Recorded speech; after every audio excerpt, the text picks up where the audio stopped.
Hey guys, so I've had a couple of you ask me how I made these jars, and while I'm not going to make jars right now, I can walk you through the steps so that you'll know how to do it.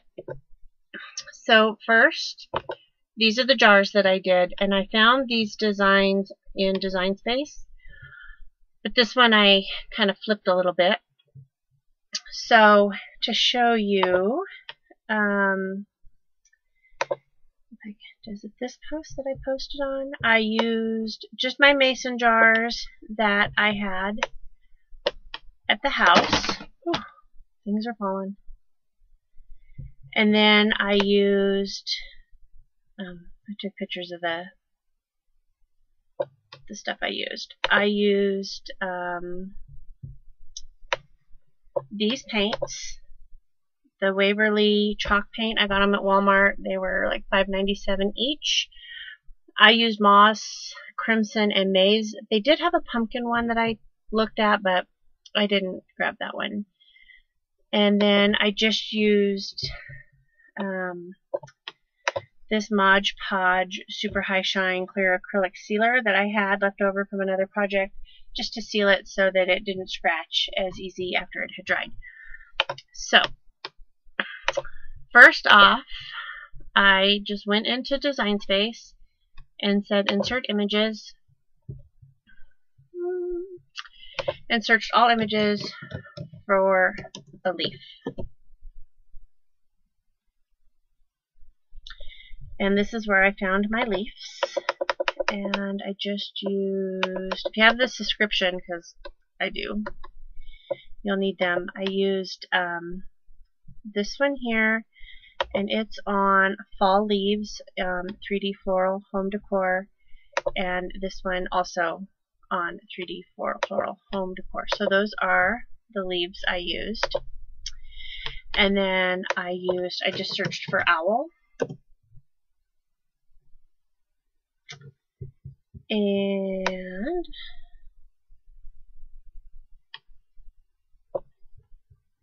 found the owl that I used.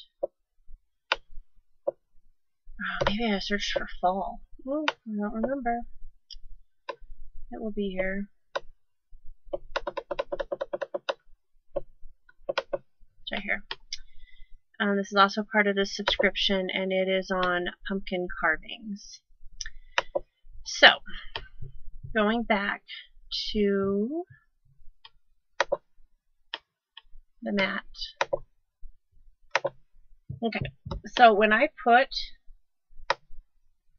the owl on my mat, it came up like this, which means anywhere that is not colored is going to be painted. And I didn't want that because I wanted more open area. So I wanted this, everything that was gray, to be painted. So I had to reverse it. So how I did that was I just inserted a shape and inserted a circle, and then unlocked it so I could make it an oval, and just kind of played with it. And I'm going to change the color of it so it's easier to see.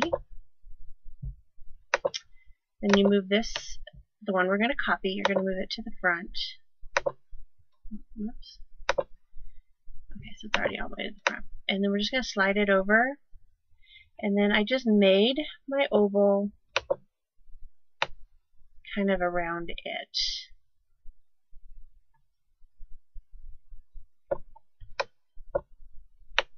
To where I wanted it. And that looks good right there.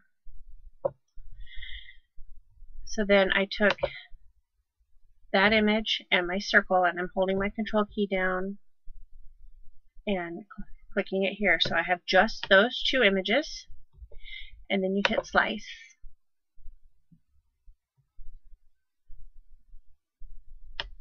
And then when I take it off, it's reversed now.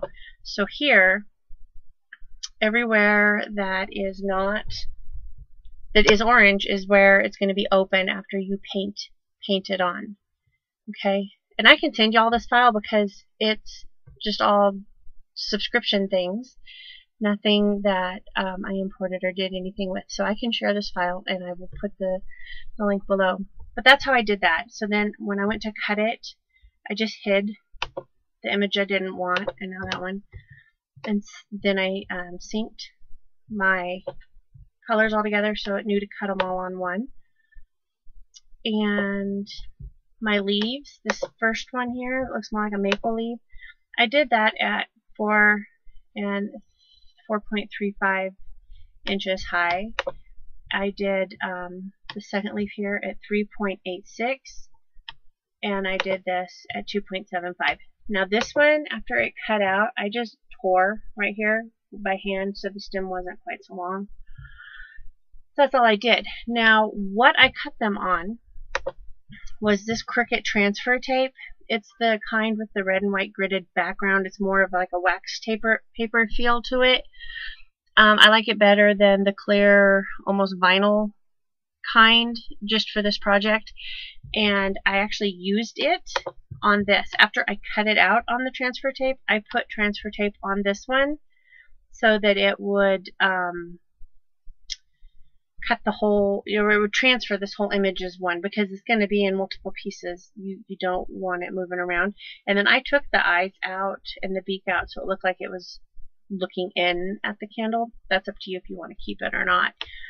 So then I just go back to my jars.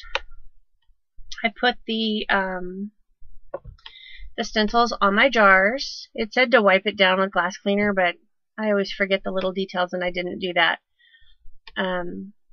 So I just took jars that I had already used and ran through the dishwasher. So I put them on and I just pushed really, really hard and made sure, especially around the edges, that it was on there really tight with no bubbles. Then I start painting in the center and paint out towards the outside, so that you're not going this way and pushing the paint underneath your transfer tape.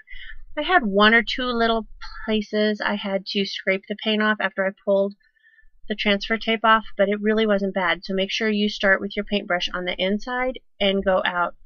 And then as you go around the jar, you just do it in a downward motion all the way around. And up around the top, don't make a big deal about getting it perfect, because you want it to have that kind of rustic looking look to it. So I did this. I put the stencil on and did the first coat of paint in one night and let it sit overnight, just because it was late.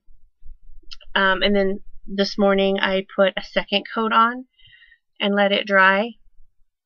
And then once I knew it was dry, and you could even do a third coat, but I liked the way it looked with two coats, I gently used my, I don't know what it's even called. It's one of the Cricut tools. And let me find it. I'll show you which one I used. Go here to tools. The one that looks like this. I used the weeding tool. I think I should know that. And this little scraper, I guess. No, spatula. And just gently, like in the middle up here, I took the weeding tool and started picking.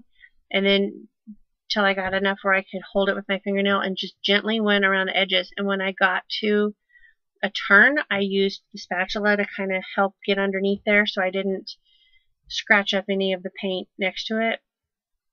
And then just peeled it all off. Same over here. Just peeled it with the weeding tool, got it started, and then slowly peeled by hand. So I did that with all of those. Then that's when I went outside into the garage and I sprayed it with the Mod Podge acrylic sealer, and I let that dry. This one I just wrapped in jute ribbon and tied it in a knot. The jute ribbon I had just in stock here.